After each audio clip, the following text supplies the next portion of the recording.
In primary स्कूलों को जब इतनी तनख्वाह आप दे रहे हैं, थोड़ा अच्छा बिल्डिंग बढ़िया बन गई है तो थोड़ा और परिश्रम करके जो आपके खंड शिक्षा अधिकारी हैं, जो बेसिक शिक्षा अधिकारी हैं, इन लोगों को हिदायत दीजिए कि इनकी गुणवत्ता को सुधार करें। इनकी गुणवत्ता नहीं है और उसका कारण है कि नकल। अब आप कहेंगे नकल रोकेंगे, जब नीचे से पढ़ के जाएंगे कोई ज्ञान रहबे नहीं करेगा तो नकल नहीं करेंगे। इसलिए पहली प्राथमिक शिक्षा हमारी जिस बुनियाद पर होनी चाहिए वो आज नहीं है। इसकी जिम्मेदारी हम सरकार को देते हैं, सरकार को इसको ध्यान देना चाहिए, ये मैं आपसे कहना चाहता हूँ। दूसरी बात है, हाँ ये तो ठीक है कह रहे हैं, एक पत्र आ गया है, कह रहे हैं बहुत दिन से मंत्री हैं और आरक्षण के लिए गए थे आपके यहाँ। बाबा मुख्यमंत्री जी को कितना दौड़ाओगे? ये बेचारे दौड़ते दौड़ते वहाँ चले गए, आरक्षण वहाँ भी नहीं मिला। इनके बेटे के लिए मैं 1 महीना गोरखपुर में रहा, गांव गांव घूमा। अब आरक्षण की लड़ाई सभी, हम नहीं कहते कौन नहीं लड़ता कौन नहीं, सब चाहते हैं, हम भी चाहते हैं आपको आरक्षण मिल जाए। लेकिन हमने एक केवट से पूछा कि तुम चमार बनोगे? तो बड़े जोर बिगड़ा, कहा मैं, मुझे क्यों? हमने कहा यही आपको बनाना चाहते हैं, तो आप उनको समझाइए भी। आरक्षण है, आरक्षण मिलना चाहिए, मैं आरक्षण का विरोधी नहीं। मैंने बताया ना, इसमें बहुत कम लोग हैं जो आरक्षण के लिए हमसे ज़्यादा लड़े हो। कोई सकल सब कुछ करके तब यहाँ आया, ये ऐसा नहीं है। लेकिन आप आरक्षण के नाम पर उनको आरक्षण दिलाई करिए, लेकिन अपनी समितियों को तो रोको। आप गए थे ना समिति का नीलामी कराने, तालका लेवड़ तालका मार हो गई थी, याद है ना? हाँ आप गए थे, बताओ। समितियों में लड़ाई हो गई और ये खड़े रहे, भाग खड़े हुए, मार हो गई, मुकदमा लिखा गया। वो मुकदमा लिखा तो वो आया हमारे पास प्रधान कि दादा हमारा मुकदमा वापस करा दो, इनके चक्कर में पड़ गए। ये है, ये इसलिए नहीं कह रहा, इसलिए कह रहा हूँ। बीच में समय, अरे बैठे नहीं, माननीय नेता पे तो खड़े नहीं, अगर वो बैठ गए तो ठीक है। अत्याचार निवारण अधिनियम 1930 में बन गया कि इस देश में अछूत रहेगा तो जेल जाएगा। तो ये शब्द कहना कि आरक्षण मतलब चमार होता है और केवट चमार बनना चाहता है, ये बहुत गलत शब्द है। ये वो मैं दिखवा लूंगा, ये ऐसा है, मैं इसलिए नहीं कहा, मैं नहीं कहा, मेरे पास लोग आए गांव वाले तो पूछा, जब कहा आप ही में नहीं है। सुन लो, एक भाट था साहब, पिछड़ा वर्ग में आता है, तो प्रधानी जो है आ गई तो मेरे पास आया, हो गया, मैं समझ गया। अरे मैं कह दिया, आपके आरक्षण का मैं विरोधी नहीं हूँ, मैं तहे दिल से चाहता हूँ जो आप आरक्षण चाहते हैं माननीय मुख्यमंत्री जी दें, वो उसका विरोधी ना हमारी पार्टी विरोधी है आरक्षण की। आरक्षण का मैं विरोधी, इसे वापस होना चाहिए। अरे मैंने कह दिया, बैठिए ना, हो गया बात।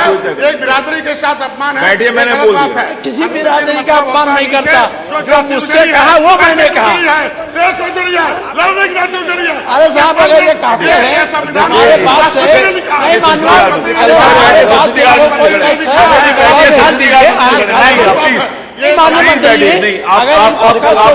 आपको इजाजत नहीं है, हम अपने कहते रहे निकाल दीजिए, हम आपस में आप लोग नहीं करेंगे बेटे, जो बात से इनको कष्ट हुआ निकाल दीजिए, हम खुद आपसे, मैंने बोला मैं निकलवा दूंगा, ये नहीं है।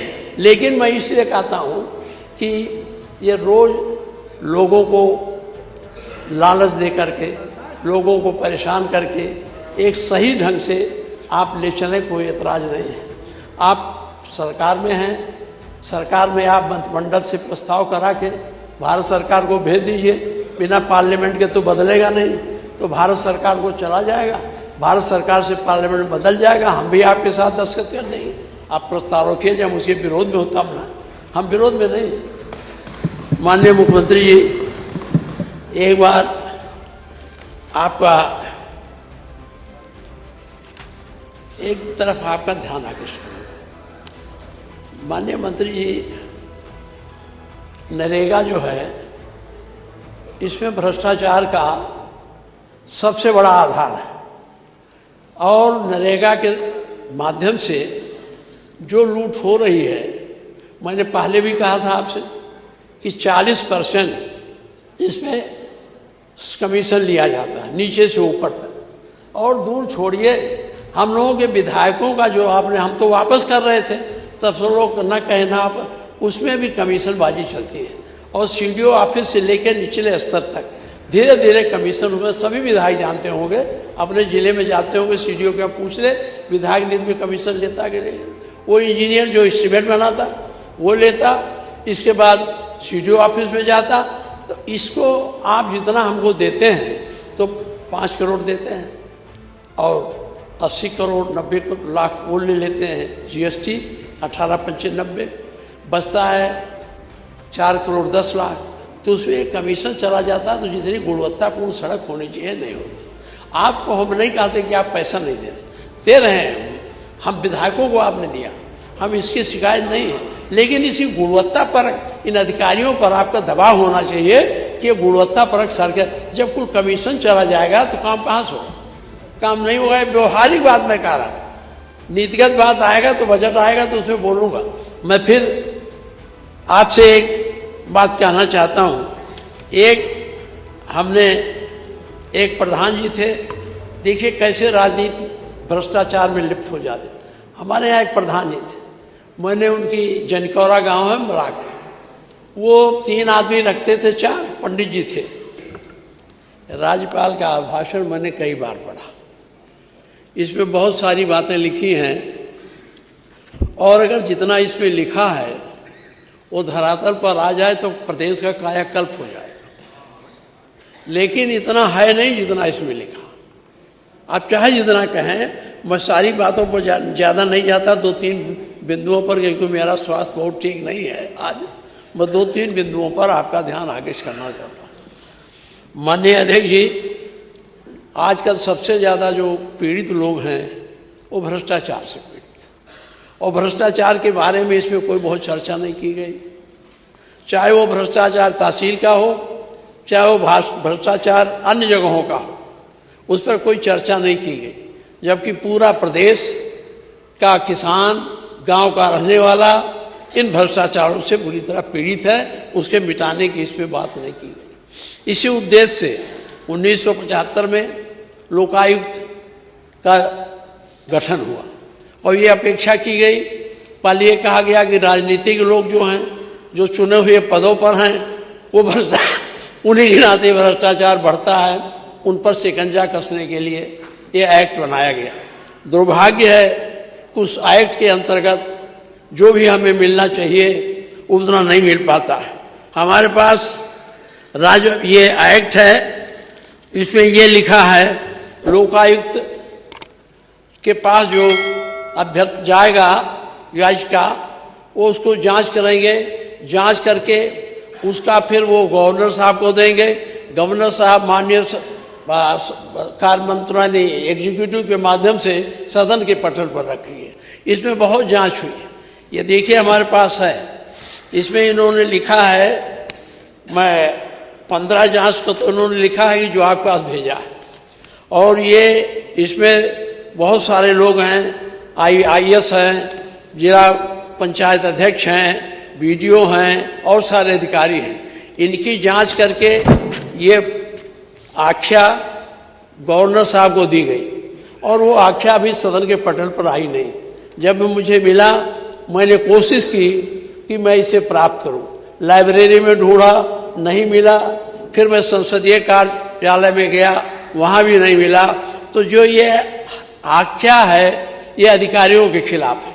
अगर इसको सदन के पटल पर नहीं रखा जाएगा तो लोकायुक्त का जो उद्देश्य है वो अपने आप में निष्फल हो जाएगा। इसके माध्यम से हम उन लोगों पर जो भ्रष्टाचार को बढ़ावा देते हैं, सरकारी पदों पर बैठकर, उन पर हम कंट्रोल करने की बात करते हैं। लेकिन दुर्भाग्य है आज तक वो नहीं आया। अगर हमें पता नहीं है, अगर सदन के पटल पर रख दिया गया हो तो मुझे बता दिया जाए, मैं जाके ले लूँगा, लेकिन आज तक आया नहीं। इसमें तमाम IAS अफसरों के, 4 IAS अफसरों के खिलाफ जांच आई है, जिला पंचायत अध्यक्ष के खिलाफ आई है, नगर पंचायत अध्यक्ष के खिलाफ आई है। इसमें सब उन्होंने लिखा है, हमारे लोकायुक्त महोदय ने। एक जगह लिया, ये श्री मनोज सिंह, अपर मुख्य सचिव, प्रमुख सचिव समाज कल्याण, उत्तर प्रदेश शासन लखनऊ, मुख्य सचिव उत्तर प्रदेश शासन लखनऊ को उत्तर प्रदेश लोक आयुक्त उप आयुक्त अधिनियम 1975 की धारा 12(3) के अंतर्गत प्रेषित है। अब ये क्या है, ये दोषी पाए गए कि नहीं पाए गए? अगर पाए गए तो सदन के पटल पर रखा जाता, हम लोग उसको देखते। अगर सदन के पटल पर नहीं रखा गया तो ये उनका रिपोर्ट वैसे को वैसा रह जाएगा और एक शंका बनी रहेगी कि अधिकारी भ्रष्ट है, भ्रष्टाचार में पकड़े गए हैं। और अगर ये यहाँ आ जाता, उनके खिलाफ कुछ नहीं लिखा होता, लेकिन बिना कुछ लिखे ये प्रेषित करेंगे ही नहीं, ये प्रेषित किया है। ये देखिए, इसके बाद है ये, मैं एक और सुना रहा, श्री KS मिश्र, जिला समाज कल्याण अधिकारी लखनऊ, इनके खिलाफ भी है। इसके बाद ये देखिए, जिला नगर पंचायत सिरसी जिला संभल श्रीमती नूरजहां के खिलाफ भी प्रेषित है। वसीम खां पूर्व अध्यक्ष नगर पंचायत सिरसी जिला संभल, श्री अखिलेश तिवारी तत्कालीन अधिकारी नगर पंचायत सिरसी जिला संभल। इस तरह से इसमें बड़ा लंबा है और मैं मुख्यमंत्री जी से चाहूँगा इसको आप देख लें। अगर आप भ्रष्टाचार मिटाना चाहते हैं, बिना भ्रष्टाचार मिटे प्रदेश में चाहे जितना आप बजट ले आइए, वो बजट उतना खर्च नहीं हो पाता है। इसलिए मेरा निवेदन है, इसको देख लें। और मैं इसमें बहुत लोगों ने कहा IAS का नाम नहीं लूँगा, नहीं तो बहुत दिक्कत हो जाएगी। अभी आपके सामने भी समस्या खड़ी हो जाएगी और हमारी तो जो है ही है। इसलिए मैं आपसे निवेदन करता हूँ, लोकायुक्त के उसको। दूसरी बात है, लोकायुक्त के अधिनियम में प्रावधान है, पहले 5 साल था, फिर 8 साल हो गया, फिर अब 8 साल के बाद हो गया जब तक कोई आवे ना। यहाँ 2 ही पद ऐसे हैं, जब तक कोई ना आवे तब तक बने रहेंगे। हमारे प्रदेश में 2 बड़े महत्वपूर्ण पद हैं, जब तक कोई उनके स्थान पर ना हो बने रहें, नियुक्ति को होने का मतलब नहीं। तो लोकायुक्त का 8 साल पूरा हो गया, 8 साल से ज़्यादा हो गया, और आपके बीच में बैठक भी हो गई। नए लोग अगर उन्हीं को रखना है तो उन्हीं को आप रखें, हमें इसके बारे में कुछ कहना नहीं है, लेकिन इसका नियमानुसार इस पर कुछ होना चाहिए। यदि आप नहीं करना है तो आप उनको हटा दें और नहीं तो नई नियुक्ति कर दें, जिससे ये लोकायुक्त का ऑफिस का काम कायदे से चले। लोकायुक्त जी ने अपने प्रतिवेदन में बहुत शिकायतें दी हैं, सरकार की भी शिकायतें दी है, उनको ऐसा नहीं करना चाहिए, लेकिन वहाँ बहुत लंबा है वो, उन्होंने अपना अधिकार मांगा है कर्नाटक की तरह कि हमें पुलिस दी जाए, हम गिरफ्तार कर। अभी तो आपकी EDA चल रही है और CBI चल रही है, लोकायुक्त साहब को दे दीजिए तो हम समझते हैं और सब पकड़े जाए। इसलिए मैं इस पर तो नहीं मैं इस पर नहीं ज़्यादा कुछ कहना चाहता। दूसरी बात मैं आपसे कहना चाहता हूँ, माननीय मुख्यमंत्री जी, DGP के नियुक्ति में आज पुलिस क्यों इतनी उच्छृंखल हो गई है? आज अभी बुलंदशहर में पकड़े गए, हर जिले में 2-1 दरोगा पकड़े जाते हैं डकैती में। आज पुलिस ही डकैती करे और इसके बाद प्रशासन कहे कि हमारी कानून व्यवस्था ठीक है, कैसे संभव है बताओ? 2 दरोगा पकड़े गए, हमारे यहाँ दरोगा पकड़े गए, उसके बाद में DIG ने 2 SP ने उसके खिलाफ चार्जशीट लगाई, लेकिन एक बार पता नहीं कैसे जांच करके उनको बरी कर दिया गया। मुझे कुछ कहना नहीं, बरी कर दिया। लेकिन ये जो उच्छृंखलता बढ़ी है उसका कारण है कि आपका जो DG ऑफिस है उतना मजबूती से काम नहीं कर पा रहा, इसलिए कि आप यहाँ कार्यवाहक नियुक्त करते हैं। कार्यवाहक तो हमेशा आपसे डरा रहता होगा, कोई आपका कार्यकर्ता आवे 4 शिकायत कर दे तो कार्य उनको हटा दिया जाएगा।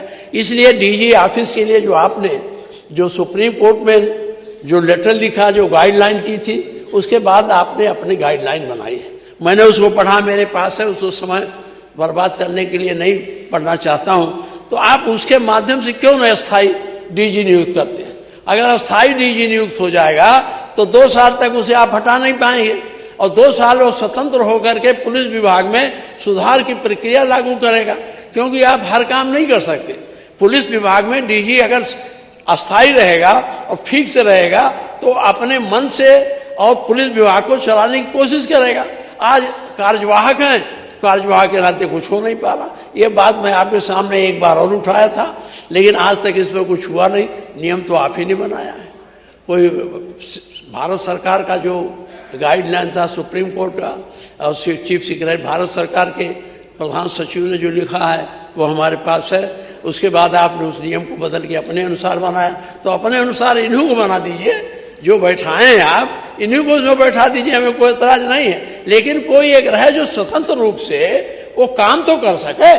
अब आप किसी डिवाइस के खिलाफ जांच हो, कहीं कुछ हो, तो डीजी तो कराते हैं। अगर बाद में कोई आपके पास या आपके किसी मंत्री के पास चला गया, सिफारिश कर दिया, तो डीजी दब जाता। लेकिन जब स्वतंत्र रहेगा 2 साल, तो वो कम से कम सही काम करेगा।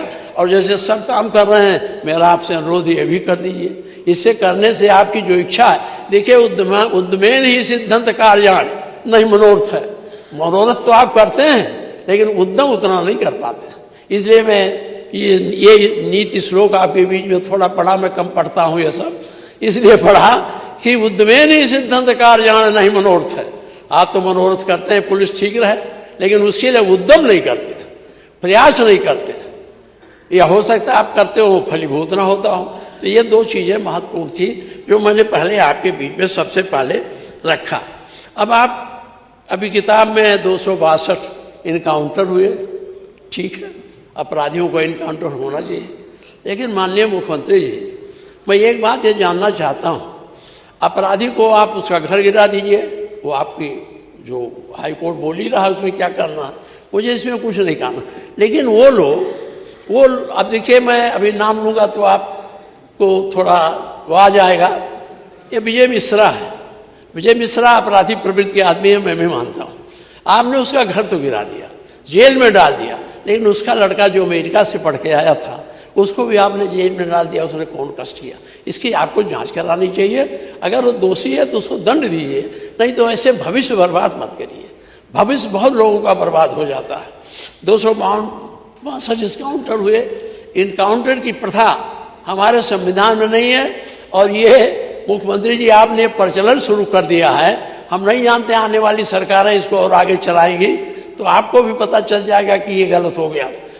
आपने गैंगस्टर एक्ट, मैं वहीं बैठता था, ये बैठे, आप ही के पड़ोसी थे गैंगस्टर एक्ट लाने वाले वीर बहादुर सिंह। और जब यहाँ ला रहे थे, वहीं से बोल रहे थे, मैं यहाँ विरोध कर रहा था।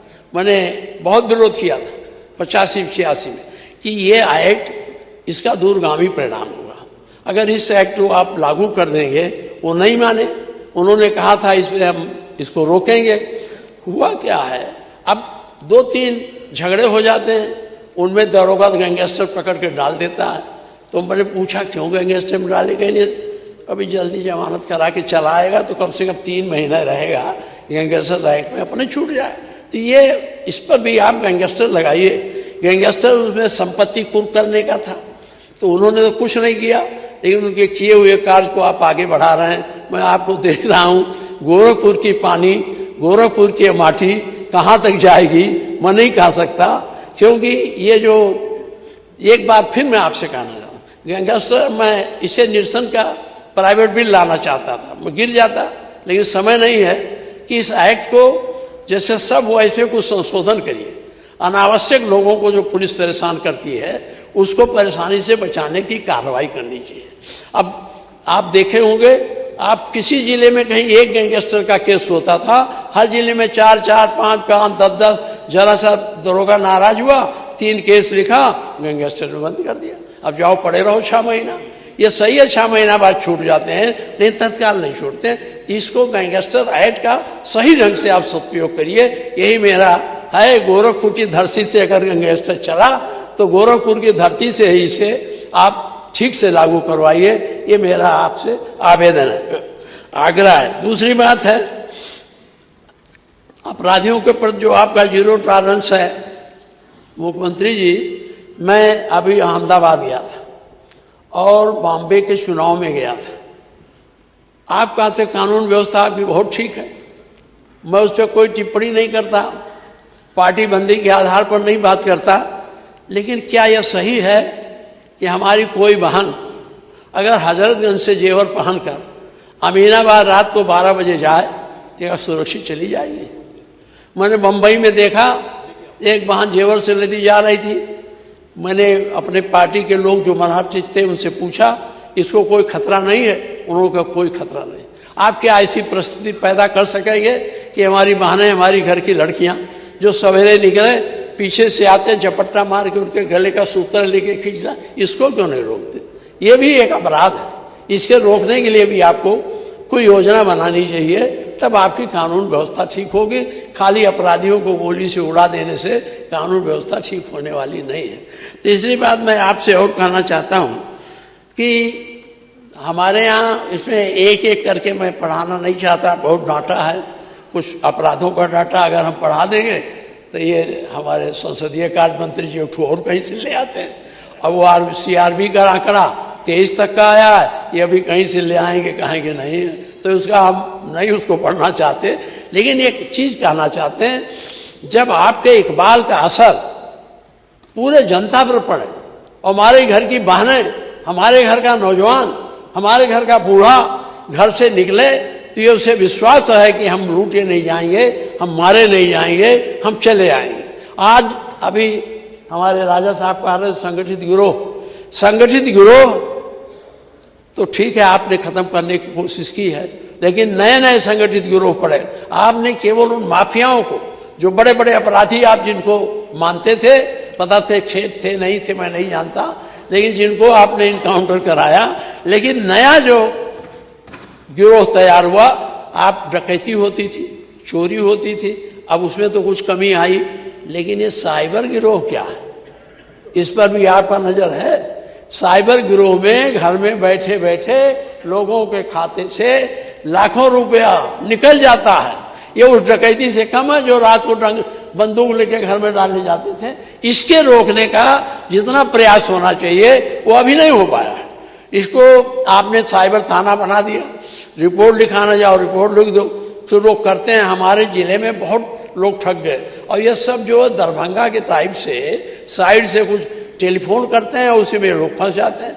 तो ऐसे गिरोहों को भी आप अगर कानून व्यवस्था ठीक करना, तो ऐसे गिरोहों को भी आप पता करें, ये कानून व्यवस्था के लिए जरूरी। दूसरी बात मैं ये कहना चाहता हूँ कि माननीय मुख्यमंत्री जी, रोजगार बिना जो हाथ, जब तक ये हाथ खाली रहेगा तब तक पेट भूखा रहेगा। हाथ में काम, पेट मजबूत। इसलिए रोजगार के लिए हम बहुत शर्मिंदा होते हैं जब जाते हैं। हम चेन्नई गए थे तो वहाँ तमिल वाला हमसे लड़ गया कि आप अपने आदमियों को भेजते हो मेरे यहाँ आके काम करते हैं। वो PUC का काम करते हैं सब चेन्नई में, हैदराबाद में करते हैं। तो दर्द होता, आखिर क्या कारण है? आपकी GDP बढ़ी, आपका सकल घरेलू उत्पाद बढ़ा, क्योंकि रोजगार क्यों नहीं बढ़ा? आप कहते तो इसमें 10,000 करोड़ आदमी लोग पाएंगे, इसमें 15,000 पाएंगे, लेकिन मिल कहाँ रहा? आपने जितना पूंजी नियोग किया, ये सही है कि सरकारी नौकरियों में सबको नहीं एडजस्ट किया जा सकता, इनको स्वरोजगार देना, स्वरोजगार की बात करनी है। और महात्मा गांधी जी, डॉक्टर लोहिया कहते थे, छोटे उद्योगों से, कुटीर उद्योगों के माध्यम से जितना आप रोजगार दे लेंगे उतना आप इन बड़े उद्योगों से नहीं दे पाओगे। बड़े उद्योग जो हैं बड़े काम के लिए होने चाहिए, वो रहें, हम उसके बारे में नहीं कुछ कहना चाहते, लेकिन छोटे उद्योग लोगों को रोजगार देने के लिए, छोटी बात आपको छोटे उद्योग धंधे, कुटीर उद्योग धंधे, इनको बढ़ावा देना चाहिए। SME कहाँ है? मंत्री जी नहीं है, वो आप बताते हैं, अच्छी बात है वो, लेकिन इसको बढ़ाया जाए। हमें शर्म आती है, आप देखे होंगे, आप ऐसा ना, कोविड में तो आप मुख्यमंत्री थे ही, देखे कितने लोग दिल्ली से पैदल आए, कितने लोग हमारे गांव वाले मुंबई से पैदल आए, कोई अहमदाबाद से पैदल आया, कोई अरे वहाँ अंकलेश्वर में हमारे यहाँ के लोग वहाँ से पैदल आए। तो ये पलायन जो है हमारा, ये जो हमारे नौजवान हैं रोजी रोटी के अभाव में बाहर गए हैं, कोई ऐसी विधा निकालिए। और आप तो तेजस्वी मुख्यमंत्री हैं, सब कहते ही हैं, तो आप एक ऐसी विधा निकालिए जिससे ये लोग पलायन हमारा रुके। आप हमारे यहाँ का आदमी दिल्ली जाता है, ठीक है, रोजी नहीं है। हम कानपुर, पूर्वी उत्तर प्रदेश के लोगों को सबसे ज़्यादा रोजगार कानपुर में मिलता था। जूट मिल थी, लाल इमली थी और सब था। जूट मिल, मैं लेबर मिनिस्टर था तो मैंने मुलायम सिंह जी से कहा कि जूट मिल चलवाने की कोशिश की थी। हमारे यहाँ के कम से कम 1,000 लोग जूट मिल में काम करते थे।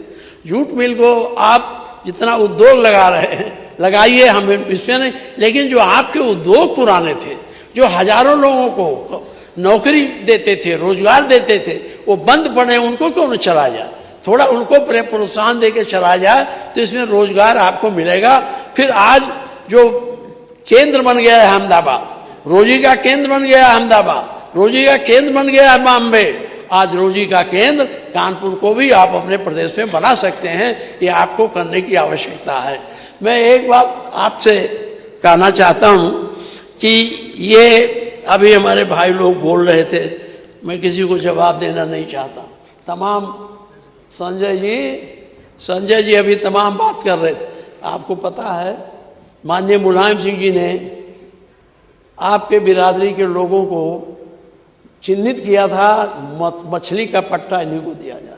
और आपके कुल चेले हमारे गांव के लोगों का जितना गढ़ा पोखरा है करा लेते, इसके बाद बेचते। ये भी नहीं वो करें, वो दूसरों को देकर चले जाते हैं।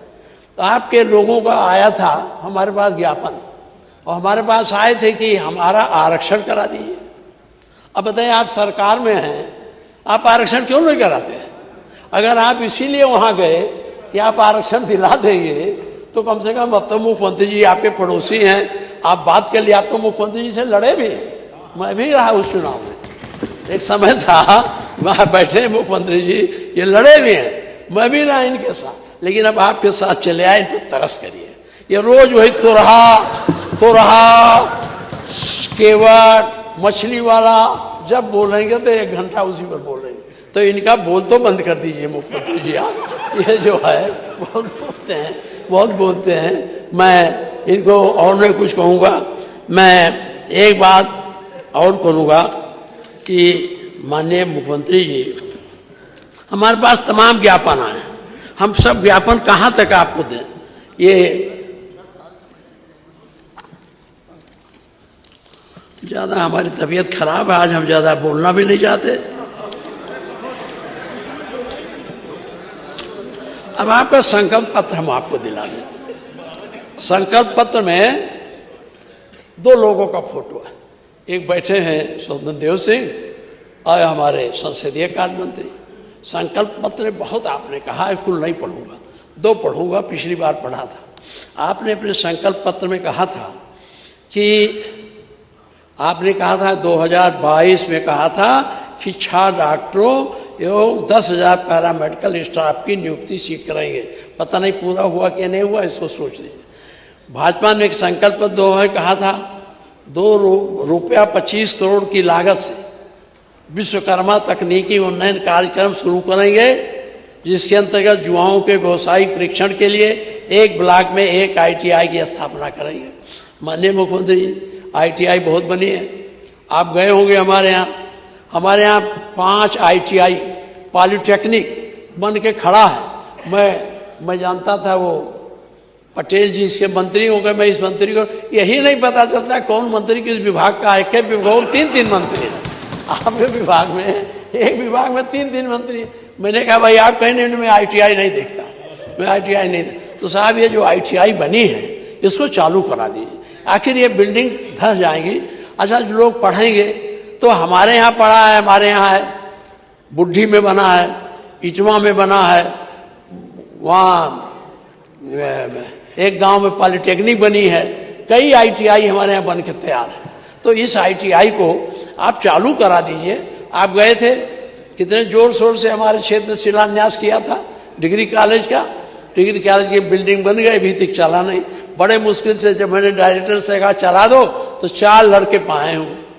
अगर इसको जुलाई से शुरू किया जाए और विषय कौन कौन विषय यहाँ रहेंगे तो लोग आवें, इस पर भी शिक्षा विभाग के लोगों को ध्यान देना चाहिए। माननीय योगेंद्र जी हैं, मैं चाहता हूँ आप चलिए, मुख्यमंत्री जी तो उसका शिलान्यास कराए बड़े गौरवपूर्ण ढंग से, अब आप उसका उद्घाटन कर दीजिए वहाँ हमारे यहाँ, तो कम से कम चले।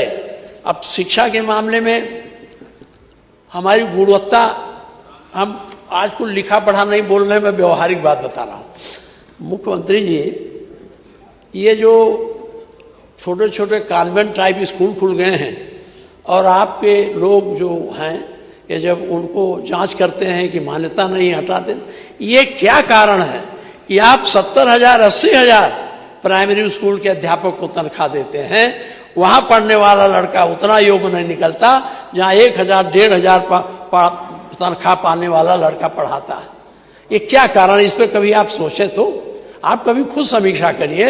आप किसी कॉलेज में आप जाते हैं, बहुत बच्चे आपसे मिलते हैं, लेकिन आपसे कौन मिलते हैं? वही कॉन्वेंट्री लड़के मिलते हैं।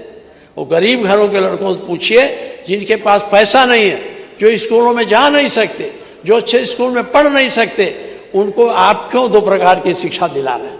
दो प्रकार की शिक्षा, एक अभिजात वर्ग का, एक गरीब वर्ग का। गरीब वर्ग का लड़का कहाँ रह जाएगा? तो चौकीदार भी नहीं होगा, कुछ नहीं बन पाएगा। अभिजात वर्ग का लड़का पूरे देश के साथ, ये कहते हैं आरक्षण, आरक्षण से बेहतर है। आरक्षण तो हम समर्थक हैं। एक दिन जेल गए हो, हम तिहाड़ जेल में बंद रहे, इनके आपके गोरखपुर में बंद रहे, बस्ती में बह रहे, नारा लगाते थे, सोशलिस्टों ने बांधी गांठ, पिछड़े पावे 100 में 60 लगाओ नारा। आज बात करते हो, हम लोगों को वो देते हो। मैं एक, लेकिन ये हम इसलिए कह रहे हैं माननीय मंत्री जी, आप प्राथमिक शिक्षा पर, आपने तो कंपोजिट विद्यालय बताया, आपने उनको चिट्ठी भी लिखा था कि मैं देख लूं। मैं कंपोजिट विद्यालय से अकेले एक जिले में 2 कंपोजिट या 1 कंपोजिट विद्यालय से कल्याण नहीं होने वाला है। इन प्राइमरी स्कूलों को जब इतनी तनख्वाह आप दे रहे हैं, थोड़ा अच्छा बिल्डिंग बढ़िया बन गई है, तो थोड़ा और परिश्रम करके जो आपके खंड शिक्षा अधिकारी हैं, जो बेसिक शिक्षा अधिकारी हैं, इन लोगों को हिदायत दीजिए कि इनकी गुणवत्ता को सुधार करें। इनकी गुणवत्ता नहीं है, और उसका कारण है कि नकल। अब आप कहेंगे नकल रोकेंगे, जब नीचे से पढ़ के जाएंगे कोई ज्ञान रहबे नहीं करेगा तो नकल नहीं करेंगे। इसलिए पहली प्राथमिक शिक्षा हमारी जिस बुनियाद पर होनी चाहिए वो आज नहीं है। इसकी जिम्मेदारी हम सरकार को देते हैं, सरकार को इसको ध्यान देना चाहिए, ये मैं आपसे कहना चाहता हूँ। दूसरी बात है, हाँ ये तो ठीक है कह रहे हैं, एक पत्र आ गया है, कह रहे हैं बहुत दिन से मंत्री हैं और आरक्षण के लिए गए थे आपके यहाँ, बाबा मुख्यमंत्री जी को कितना दौड़ाओगे? ये बेचारे दौड़ते दौड़ते वहां चले गए, आरक्षण वहां भी नहीं मिला। इनके बेटे के लिए मैं 1 महीना गोरखपुर में रहा, गांव गांव घूमा। अब आरक्षण की लड़ाई सभी, हम नहीं कहते कौन नहीं लड़ता कौन नहीं, सब चाहते हैं, हम भी चाहते हैं आपको आरक्षण मिल जाए। लेकिन हमने एक केवट से पूछा कि तुम चमार बनोगे? तो बड़े जोर बिगड़ा, कहा मैं, मुझे क्यों? हमने कहा यही आपको बनाना चाहते हैं, तो आप उनको समझाइए भी। आरक्षण है, आरक्षण मिलना चाहिए, मैं आरक्षण का विरोधी नहीं।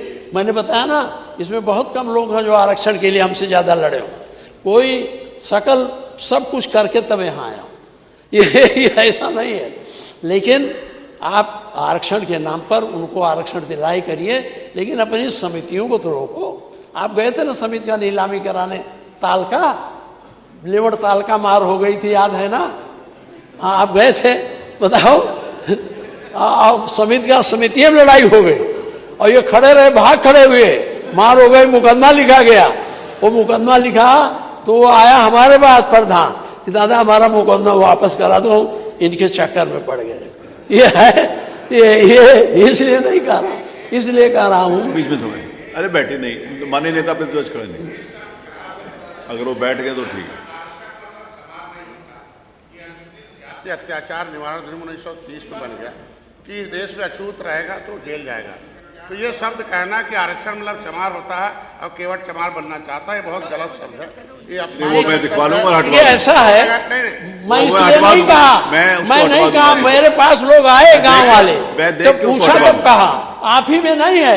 सुन लो, एक भाट था साहब, पिछड़ा वर्ग में आता है, तो प्रधानी जो है आ गई तो मेरे पास आया, हो गया, मैं समझ गया। अरे मैं कह दिया, आपके आरक्षण का मैं विरोधी नहीं हूँ, मैं तहे दिल से चाहता हूँ जो आप आरक्षण चाहते हैं माननीय मुख्यमंत्री जी दें, वो उसका विरोधी ना हमारी पार्टी विरोधी है आरक्षण की।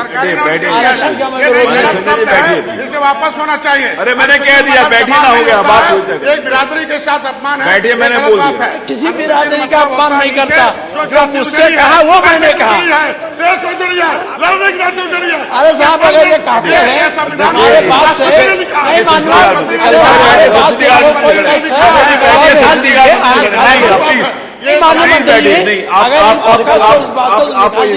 हम अपने कहते रहे निकाल दीजिए, हम आपस में आप लोग नहीं करेंगे। बैठिए, जो बात से इनको कष्ट हुआ निकाल दीजिए, हम खुद आपसे, मैंने बोला मैं निकलवा दूंगा, ये नहीं है। लेकिन मैं इसलिए कहता हूँ कि ये रोज लोगों को लालच दे करके, लोगों को परेशान करके एक सही ढंग से आप ले चलें, कोई एतराज़ नहीं है। आप सरकार में हैं, सरकार में आप मंत्रिमंडल से प्रस्ताव करा के भारत सरकार को भेज दीजिए। बिना पार्लियामेंट के तो बदलेगा नहीं, तो भारत सरकार को चला जाएगा, भारत सरकार से पार्लियामेंट बदल जाएगा, हम भी आपके साथ दस्तखत कर देंगे। आप प्रस्ताव रखिए, जब हम उसके विरोध में होता ना, हम विरोध में नहीं। माननीय मुख्यमंत्री जी, एक बार आपका एक तरफ आपका ध्यान आकृष्ट करूँगा। माननीय मंत्री जी, नरेगा जो है, इसमें भ्रष्टाचार का सबसे बड़ा आधार है, और नरेगा के माध्यम से जो लूट हो रही है, मैंने पहले भी कहा था आपसे कि 40% इसमें कमीशन लिया जाता है, नीचे से ऊपर तक। और दूर छोड़िए, हम लोगों के विधायकों का जो आपने, हम तो वापस कर रहे थे, तब सब लोग न कहना, उसमें भी कमीशनबाजी चलती है।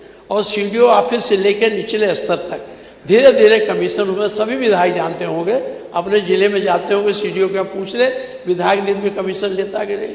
वो इंजीनियर जो एस्टीमेट बनाता वो लेता, इसके बाद सीडीओ ऑफिस में जाता। तो इसको आप जितना हमको देते हैं तो 5 करोड़ देते हैं, और 80 करोड़ 90 लाख वो ले लेते हैं जीएसटी, 18/95 बचता है 4 करोड़ 10 लाख।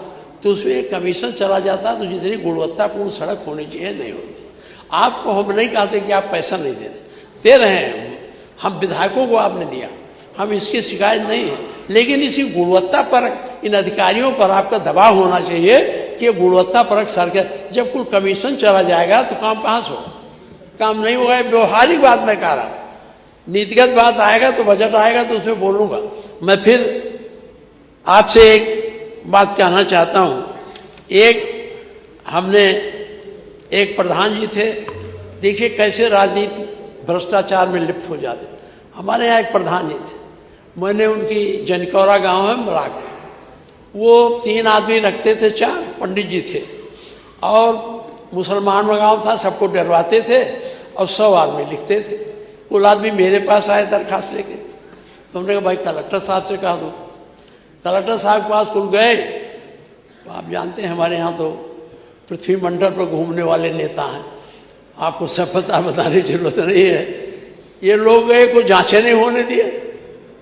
अब जब दोबारा जब फिर आए तो मैंने यहाँ सचिवालय में कहा ग्राम विकास के, तो इन्होंने कमेटी बना दी। एक कमेटी, एक अधिकारी बलरामपुर का, एक अधिकारी गोंडा का, और सब गए जांचिए। पूरा काम तो जांच नहीं किया, थक गए गर्मी में। 32 जांच किया और 26 करोड़ रुपए का उसमें निकला कि इतना खर्चा नहीं हुआ। कलेक्टर हमारे सख्त थे, नोटिस गई, उन्होंने मुकदमा लिखा दिया, रिकवरी भेजा। अब वो गए हाई कोर्ट, डबल बेंच ने उनका कुछ नहीं सुना, सब खारिज कर दिया। अब इधर से आपके शासन से देखिए, शासन कैसे इसको बढ़ावा दे रहा है, इसलिए आपके नॉलेज में डाला। शासन से चला गया, अब इसकी दोबारा जांच हो। अब इसकी जांच जो जांच करके आए हैं, हमारे कहने में अधिकारी को भी नहीं जानता कौन अधिकारी जांच करने गया। अब इसकी दोबारा जांच होगी, और सारे चार्जशीट रोक दी, सारे काम रोक दिए, और कहा प्रधान जी बहाल हो गए। प्रधान जी जब बहाल हो गए तो मेरे पास संदेश भेजे कि मैं बहाल हो गया। तुमने कहा भैया करो काम, चुनाव में हार जाओगे, अगर इसमें हम नहीं फेस पाएंगे तो उसमें चले। तो ये इस स्तर की बात होती है, तो इसको आपको देखना चाहिए। आप मुख्यमंत्री हैं, सचिव आप ही अधीन है, क्यों ऐसा होता है कि एक बार हाई कोर्ट ने रिजेक्ट कर दिया, डबल बेंच ने रिजेक्ट कर दिया, और सब कुछ हो गया। चार्जशीट जा रही, चार्जशीट रोकवा दिया, चार्जशीट नहीं जाएगी, ये नहीं जाएगी ग्राम विकास से, जिस पे मैं आपका ध्यान आकृष्ट करना चाहता हूँ। अब आज कई मिनट हुआ अभी है वक्त? अरे है नहीं, आपको जाना है। हाँ क्या? अरे प्रधान जी किशोरी देवी में पंडित है वो।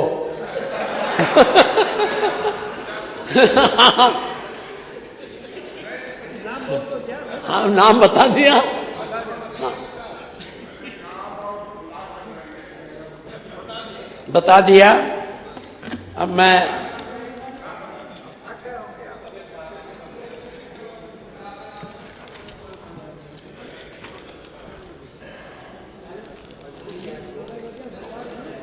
मुख्यमंत्री जी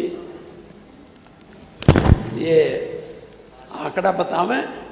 आप अभी बता रहे थे सीआरबी वाला है हमारे पास, वो तो आपके पास होगा, सीआरबी दे दें आपको। हाँ ठीक है, नहीं दोहराएंगे, नहीं दोहराएंगे तो आप जानते हैं।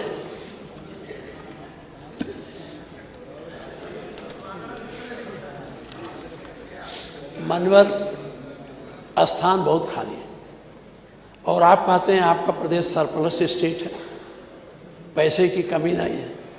11,000 कुछ 100 लड़के ट्यूबवेल ऑपरेटर थे, पूरे ट्यूबवेल ऑपरेटर हटा दिए गए हैं, वो पूरा जगह खाली है।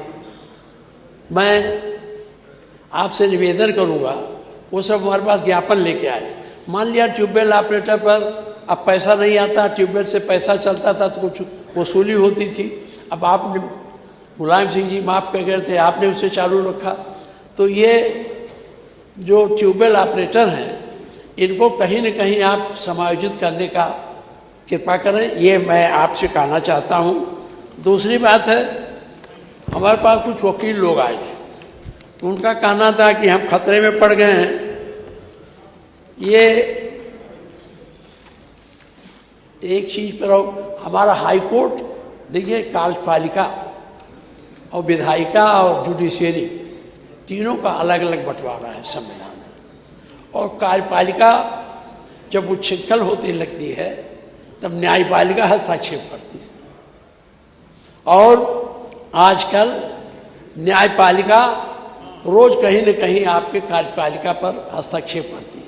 जैसे अभी उसने कहा 1 लाख कुछ हजार लोग गायब हैं, उसको खोजना चाहिए। 9,000 का FIR हुआ और नहीं FIR हुआ। हाईकोर्ट का हम अपना नहीं कह रहे हैं, हाईकोर्ट का है। तो ये ऐसी स्थिति क्यों आती है?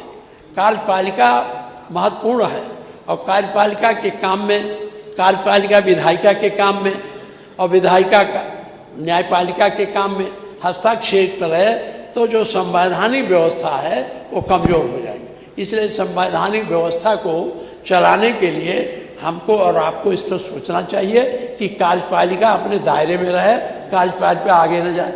जैसे उन्होंने कह दिया, हाई कोर्ट ने, सुप्रीम कोर्ट ने कहा कि आप इनकाउंटर नहीं कर सकते, आप इनकाउंटर करते चले जा रहे हैं। ये कौन इनकाउंटर है कि पकड़ के पैर में गोली मार दीजिए?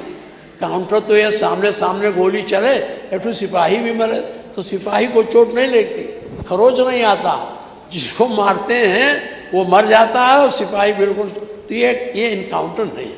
मुख्यमंत्री जी, आप इनकाउंटर का ऐसा नजीर बना जाइए कि ये सब नजीर खत्म हो जाए, नहीं आने वाला दिन बहुत खतरनाक हो जाए। ऐसे जब पार्टी बन जाएगा लीग तो कोई आएगा इसी तरह से करेगा। लेकिन ये जो इनकाउंटर की प्रक्रिया है इसको कम, आपको किसी को जीने का अधिकार छीनने का हक नहीं कार्यपालिका को। अब आप इनकाउंटर कराइए उनको, क्यों, क्या कारण है कि आपको इनकाउंटर करना पड़े? कारण यह है कि आपकी पैरवी कोर्ट में, न्यायालय में कमजोर है। आपने जिन वकीलों को रखा है वो कहीं न कहीं किसी से संबंधित हैं, उनको जितनी मजबूती से पैरवी करनी चाहिए कोर्ट में उतनी पैरवी से मजबूती से पैरवी नहीं करते। अगर ये पैरवी ठीक हो जाए तो उनको फांसी हो सकती है, आपको इनकाउंटर करने की जरूरत नहीं रहेगी।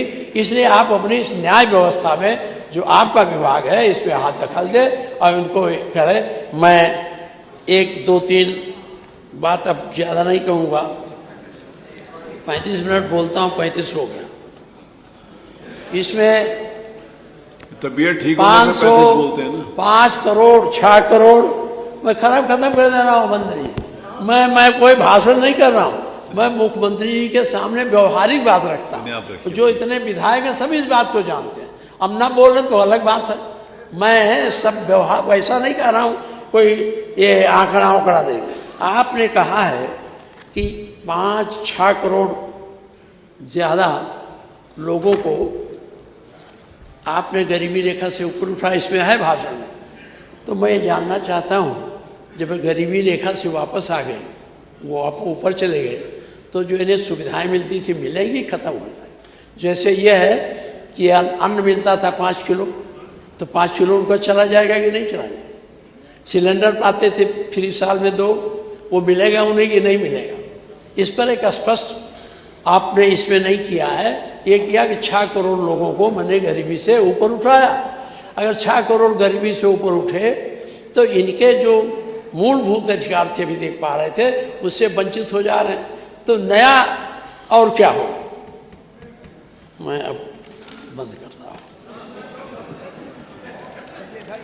नियम 56 वाला नीचे दिया था ना इन्होंने, नियम 56। एक आया है हमारे पास वो कि इसमें जो है प्रयागराज में आयोग, चयन आयोग है, वो यूपी टीजीटी कला विषय की योग्यता में बिना किसी पूर्व निर्धारित सूचना के अचानक प्राविधिक कला को बाहर कर दिया। जो प्राविधिक कला की योग्यता शिक्षा सेवन आयोग की स्थापना के समय चली आ रही, उसको ख़त्म कर दिया। तो ये लोग वंचित हो जा रहे हैं। इस पर आप विचार कर लें, जो आप कर सकें करें। ये मेरे पास आया है, ये नियम 56 क्या ये बता देना पीछे। ये, हाँ, ये वाराणसी। अब आप तो विकास कर रहे हैं, लेकिन एक तरफ विकास होता है, दूसरी तरफ विनाश होता है। जब सड़क बनती है तो कहीं न कहीं गड्ढा होता है।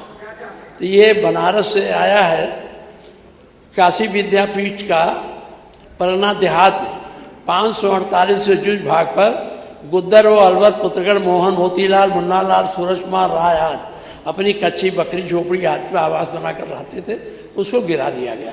हमारे विधायक जी ने 56 में दिया था, नहीं बोल पाए तो उसको दिए।